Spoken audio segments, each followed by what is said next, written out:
जय हिंद बच्चों। चलो हम आज की पढ़ाई शुरू करें। बच्चों आज हम सॉल्व करने जा रहे हैं एक्सरसाइज 10A के क्वेश्चन नंबर 4, 5 एंड 6 को। पिछले वीडियो में हमने इसके पहले के क्वेश्चंस को सॉल्व किया था। ये स्टैंडर्ड 8 CBSE मैथ्स RTPS के बुक है।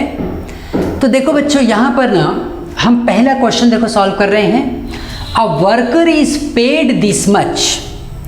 तो पेड अमाउंट लिखा जा रहा है और यहाँ पे डेज है 210 for 6 days. If his total income of the month is, month का मतलब हो गया 30 days, is 875। How many days he worked. Days पे क्वेश्चन मार्क किया है, 875 उसने अर्निंग की है। तो सीधा सीधा ये क्वेश्चन है, पेड अमाउंट को x ले लो, डेज को y ले लो। जैसा कि मैंने इसके पहले भी वीडियोस में बताया है, अगर आपने नहीं देखा है तो इसके पहले वाले वीडियोस को पहले देख लो, क्योंकि सारे क्वेश्चन आपस में लिंक होते हैं। तो उसको देखने के बाद ही तुम अगले क्वेश्चंस को कर पाओगे। यहाँ पे हमें ये ढूंढना होता है कि वो कौन सी दो क्वांटिटीज़ है जिसकी बात हो रही है। एक तो पर्सन ने कितना अमाउंट अर्न किया और कितना डेज उसने काम किया। अगर उसने अमाउंट ज़्यादा अर्न किया है, इसका मतलब उसने ज़्यादा डेज काम किया है। तो ये एक डायरेक्ट वेरिएशन का केस है। हम यहाँ लिखेंगे x is directly proportional to y, x and y are having direct variation.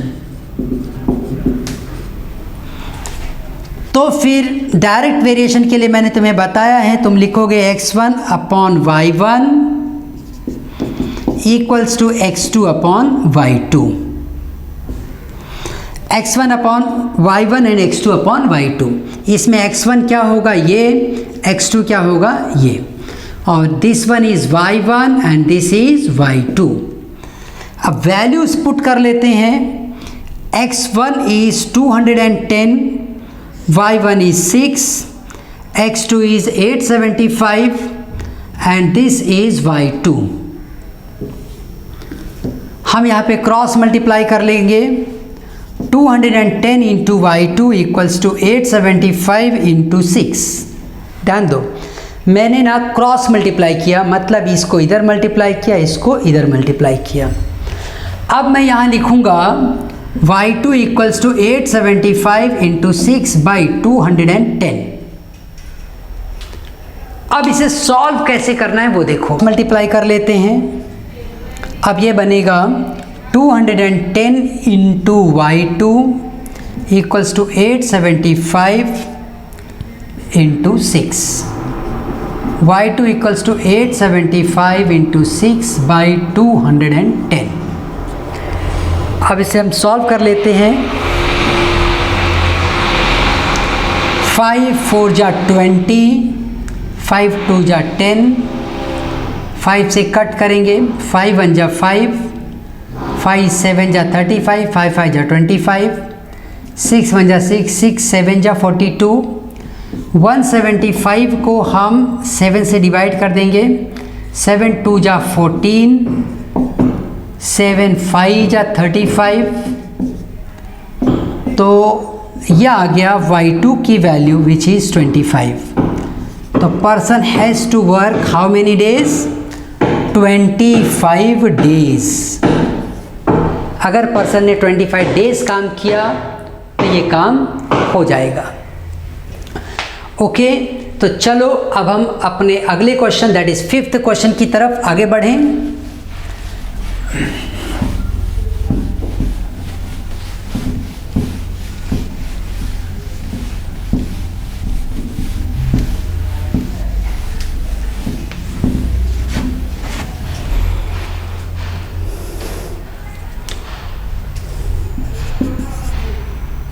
The electric current I, electric current को हम लोग फिजिक्स में कैसे दिखाते हैं, I से दिखाते हैं, और उसकी यूनिट होती है amperes. In a circuit varies directly as the voltage. ज़्यादा वोल्टेज होगा ज़्यादा करंट आएगी, है ना, कभी कभी करंट ज़्यादा आ जाती है तो बोलते हैं कि वोल्टेज ज़्यादा था, ऐसे। अब I एंड V का डायरेक्ट रिलेशन है, I and V। When 12 volt is applied current is 4 ampere. ये यूनिट होती है करंट की, ये वोल्ट कितना प्रेशर वहाँ पे रखा जाएगा कि कितनी करंट आए, ऐसा। What is the current when 18 volt are applied? तो करंट कितना रहेगा। तो देखो ये एक प्रेशर की बात होती है। अगर 2 कंटेनर तुम्हारे पास हैं,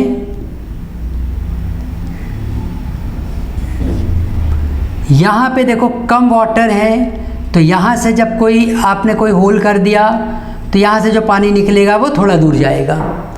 बट इसमें अगर तुमने होल किया तो ये वाटर ज़्यादा दूर तक जाएगा, because it is having a long pressure of the higher volume. तो वोल्टेज का भी कुछ ऐसा ही सीन है। वोल्टेज जब ज़्यादा होगा तो ज़्यादा करंट आएगा, कम वोल्टेज होगा तो कम करंट आएगा। तो इसलिए क्वेश्चन में खुद बता दिया उसने, I is directly proportional to voltage. Proportionality का ये एक केस है। अब हम यहाँ पे इसको x1, इसको x2 लिखेंगे, इसको y1, इसको y2 लिखेंगे।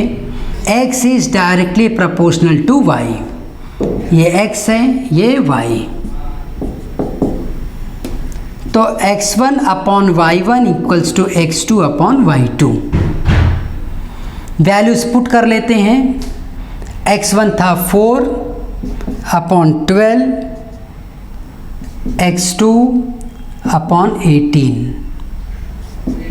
x2 equals to 4 into 18 upon 12। इसे तुम सॉल्व करोगे तो ये वैल्यू आएगी।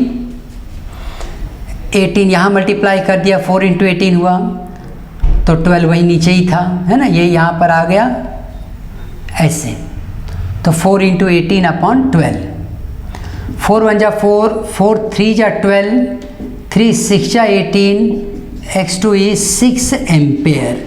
तो करंट कितना पास होगा, 6 एम्पेयर का करंट पास होगा। ठीक है, तो ये ऐसे क्वेश्चन करना है। चलो अब हम अपने 6th क्वेश्चन की तरफ आगे बढ़ें।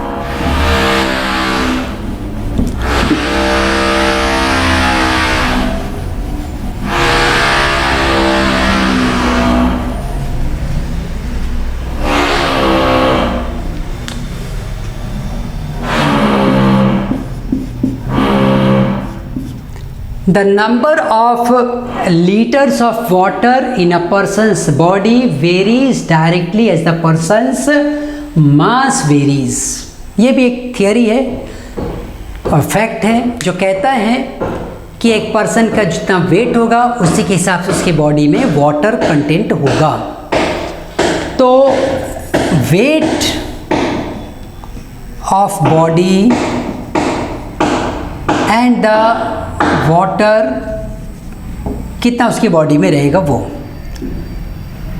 ऑफ कोर्स ज़्यादा वेट है ज़्यादा वाटर रहेगा, कम वेट है कम वाटर रहेगा। यस, x एंड y अगर हम इसको सिंबल दे दें तो जब ज़्यादा वेट होगा ज़्यादा वाटर रहेगा, कम वेट है तो कम वाटर रहेगा। तो हम बोलेंगे it is a direct variation.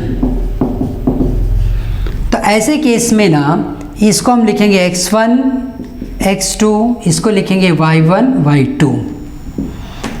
अभी हम लिखते हैं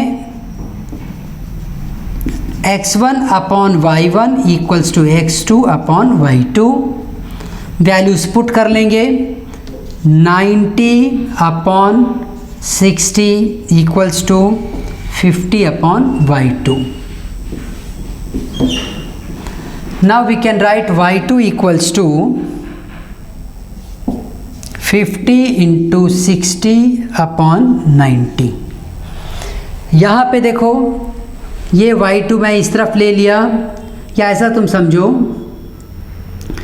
ये y2 यहाँ आया, और ये पूरी वैल्यू अगर तुम्हें ज़रा भी डाउट है तो मैं फिर से लिख देता हूँ, 50/y2 इक्वल्स टू 90/60। ठीक है, तो y इसको दोनों तरफ मैं उल्टा कर देता हूँ। y2 तुम्हें अगर दिख नहीं रहा है तो मैं यहाँ लिखता हूँ, y2/50 इक्वल्स टू 60/90। y2 ये पूरा उधर चला जाएगा, 60 इंटू 50/90, यही मैंने यहाँ पे लिखा है। ठीक, अब इसे कट कर लो, 3 2 जा 6, 3 3 जा 9, y2 equals to 100/3, y2 equals to 33:1/3। तो ये इतना % वाटर उसकी बॉडी में रहेगा, this much litre of the water will be there in the body. तो इस तरह से बच्चों ये क्वेश्चन देखो हमने सॉल्व किया। जैसे जैसे बॉडी का वेट कम हो रहा है, वाटर कंटेंट भी कम हो गया। तो ये भी कैसा केस था, डायरेक्ट वेरिएशन का। ठीक, हम फिर मिलेंगे अपने अगले वीडियो में, अगले लेक्चर में, और फिर आगे के क्वेश्चंस को सॉल्व करेंगे। तब तक खूब जम के पढ़ते रहो। डाउट्स डिफ़िकल्टीज़ के लिए तुम आराम से मुझे कॉल करो, नंबर दिया हुआ है। कुछ डाउट लगे तुरंत पूछो। तुम्हारी क्लास में एक हमने अपना YouTube वीडियो भी, ये अपना WhatsApp ग्रुप भी बनाया हुआ है, और मैं चाहूँगा कि तुम सब उस ग्रुप के मेंबर बनो, और अपने बाकी भी फ्रेंड्स होंगे जो, उन्हें भी आप इस ग्रुप के मेंबर बनाओ। इसमें कोई फ़ीस किसी से चार्ज नहीं कर रहे हैं, बल्कि बच्चों को इस लेक्चर्स को अटेंड करने से बेनिफिट मिलेगा, आपके फ्रेंड्स को इसका बेनिफिट मिलेगा। तो इस वजह से ये ग्रुप बनाया गया है, जिसमें only admin can send the message, that is me. और तुम्हें अगर कुछ कहना है तो तुम कमेंट्स में यहाँ पर लिख कर दे सकते हो, या मेरे पर्सनल नंबर पे कुछ भी लिखना है, कुछ पूछना है, लिख सकते हो लिख के। क्या होता है, ग्रुप में सारे लोग मैसेज भेजते हैं तो बहुत सारा हो जाता है, तो वीडियोस उसमें समझ नहीं आएंगे। तो खाली तुम्हारे लेक्चर्स उसमें रहेंगे जो तुम पढ़ो और उसके बेनिफिट्स लो। तो सी यू बच्चों, फिर हम मिलेंगे अपने अगले वीडियो में। तब तक खूब जम के पढ़ाई करो। आओ हम एक साथ कहें, भारत माता की जय।